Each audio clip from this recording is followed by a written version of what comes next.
रात के करीब 2 बजे थे।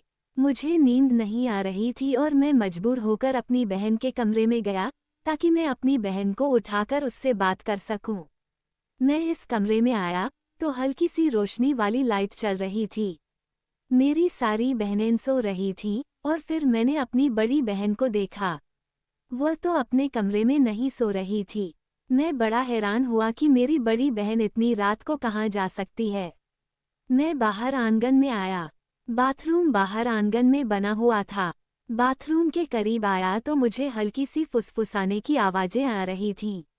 मैंने बाथरूम के करीब से आकर सुना तो वह मेरी बहन की आवाज थी जो किसी को कह रही थी, जल्दी करो वरना कोई आ ना जाए। और कोई लड़का बोल रहा था, रात के 2 बजे कौन आ सकता है, तुम परेशान न हो। मैं ये सब सुन के चौंक गया।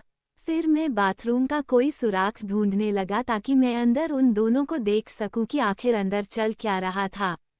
फिर बाथरूम के रोशनदान से जब मैंने अंदर देखा तो वह दोनों एक दूसरे को सुकून दे रहे थे। वह लड़का हमारे ही मोहल्ले का था जो मेरी बड़ी बहन को सुकून दे रहा था। मुझे काफी गुस्सा भी आया और मैं परेशान भी हुआ कि क्या करूं। फिर मेरे दिमाग में एक तरकीब आई। मैं वापस बाथरूम के मेन दरवाजे पर आया और मैंने हल्के से कहा, पूजा, मुझे पता है तुम अंदर हो और तुम्हारे साथ कोई और भी है। और मुझे ये भी पता है कि तुम लोग अंदर क्या कर रहे हो। तुम दोनों की भलाई इसी में है कि धीरे से दरवाजा खोलो और बाहर आ जाओ। घर में कोई शोर सुन के जाग न जाए और शोर मत करना। मेरी बड़ी बहन के अंदर से आवाज आई, भाई आप गलतफहमी में हैं। मैं वॉशरूम में हूँ, आप क्यों आए हैं? जाएं। अब मैंने कहा, नहीं, मुझे झूठ बोलने की जरूरत नहीं है। मैंने देख लिया है, ये रोहित है, वही लड़का आवारा। उसी के साथ तुम रंगरलियां मनाती रहती थी। तुम्हारी भलाई इसी में है कि दरवाजा खोलो, वरना मैं मम्मी और पापा को उठाकर आ जाऊंगा। फिर पूजा ने कहा, अच्छा भाई, आपको किसी को उठाकर लाना है। मैं दरवाजा खोल रही हूँ और आप धीरे धीरे आना। पूजा ने दरवाजा खोला। वो लड़का रोहित वहां से भागने की कोशिश करने लगा। मैंने कहा, खबरदार रोहित, जो तुम यहाँ से हिले भी। वो हाथों से देख लिया था। उसके पास मुन्हने का कोई चारा तो नहीं था। फिर मैंने कहा, ये कब से चल रहा था? तो दोनों ने बीच में कुछ कहा। फिर मैंने अपनी बहन से कहा, तुम तो बड़ी कहती थी कि अपने पति से बहुत प्यार करती हो, इसीलिए मैं दूसरी शादी नहीं कर सकती, पर यह काम तो तुम बड़े शौक से कर रही हो। फिर मेरी बहन मुझसे कहने लगी, समीर, जो कुछ भी हुआ अनजाने में हुआ। मेरी इसमें कोई गलती नहीं है। मुझे माफ कर दो और यहाँ से चले जाओ। मैंने कहा, नहीं, आज तुम थाई हो। मैं इतनी आसानी से तुम्हें नहीं छोड़ूंगा। फिर उसने कहा, समीर, तुम क्या चाहते हो? खुदा का वास्ता है, मुझे जाने दो।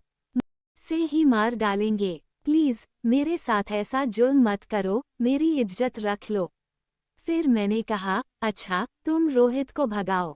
मैं तुमसे अकेले में बात करना चाहता हूँ। शायद रोहित पहले से ही बहुत डरा हुआ था और यह सुनते ही बाहर चला गया। उसने मेरी बात भी नहीं सुनी और फिर मैंने अपनी बहन को पकड़ लिया। मैंने कहा, जो तुम ये काम इसके साथ कर रही थी, चलो बाथरूम के अंदर मेरे साथ भी करो। वह कहने लगी, नहीं भाई, मैं आपके साथ नहीं कर सकती। मैंने कहा, तुम्हें करना पड़ेगा, वरना मैं मम्मी और पापा को उठाकर ले आऊंगा। फिर मेरी बड़ी बहन मुझसे कहने लगी, समीर, शर्म करो, मैं तुम्हारी बड़ी बहन हूँ, तुम मुझसे छोटे हो। मैंने कहा, कुछ नहीं होता, इस वक्त मेरा दिमाग बहुत खराब है। वैसे भी मुझे तुम्हारी जरूरत थी, मैं तुम्हें उठाने ही आया था। ये तो अच्छा हुआ कि मुझे तुम इस हालत में मिल गई हो। अब मैं नहीं जाऊंगा, खुद को बिना सुकून न दिलवाए। फिर मैंने उसे हाथ से पकड़ा और बाथरूम में ले आया। उसने कहा, अच्छा, रुको रुको, मेरी बात सुनो पहले। मैंने कहा, एक हाथ में फिर बात बताती रहो। उसने कहा, नहीं, पहले मेरी एक शर्त है। मैं बाद में तुम्हें पूरा पूरा सुकून दूंगी। मैंने कहा, अच्छा, बताओ, जल्दी बताओ। उसने कहा, अभी नहीं, वो मैं कल बताऊंगी। मैंने कहा, नहीं, नहीं, ऐसा जुल्म मत करो, रात नहीं गुजरेगी। उसने कहा, पक्का वादा है, कल तुम्हें जरूर सुकून पहुंचाऊंगी।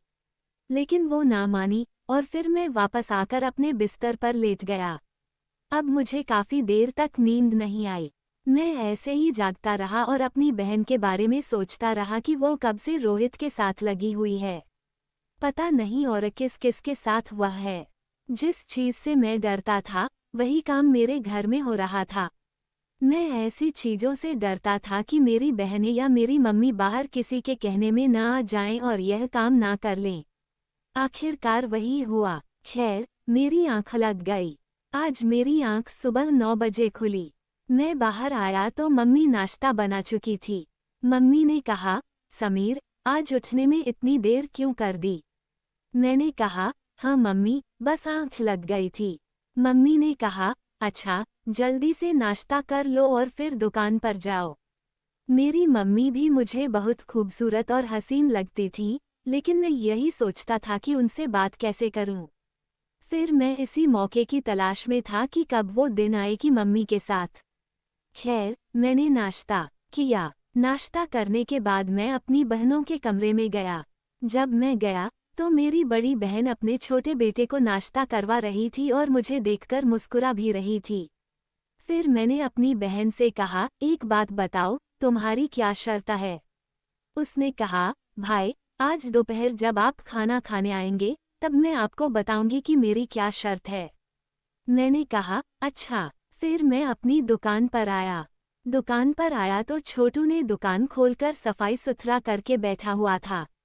दुकान पर बैठे हुए मुझे अभी थोड़ी ही देर हुई थी कि जिसका जिक्र मैंने किया था, एक हमारे गांव की लड़की है जिससे मैं पसंद करता हूँ। उसका नाम पूनम है और वो इस मोहल्ले की सबसे खूबसूरत लड़की है। वह सौदा लेने के बहाने मेरी दुकान पर आए और मुझसे कहा, समीर, मैं तुमसे बहुत जरूरी बात करने आई थी। तुम्हारे पास कोई फ़ोन है?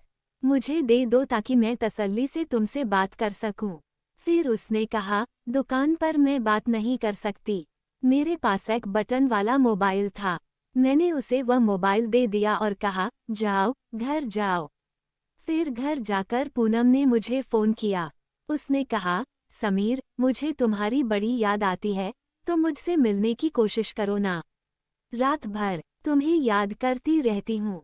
मैंने कहा, मुझे तुम्हारी बड़ी याद आती है, लेकिन ये गांव है, यहाँ कोई होटल वगैरह तो मिलते नहीं कि हम वहाँ जाकर मिल लें। फिर पूनम ने कहा, मेरे पास एक तरकीब है, अगर तुम्हें अच्छी लगे तो। मैंने कहा, क्या? बताओ। उसने कहा, मेरे घर के पीछे कपास की फसल लगी हुई है। अगर उस कपास की फसल में कोई बैठ जाए तो कोई उसे देख नहीं सकता।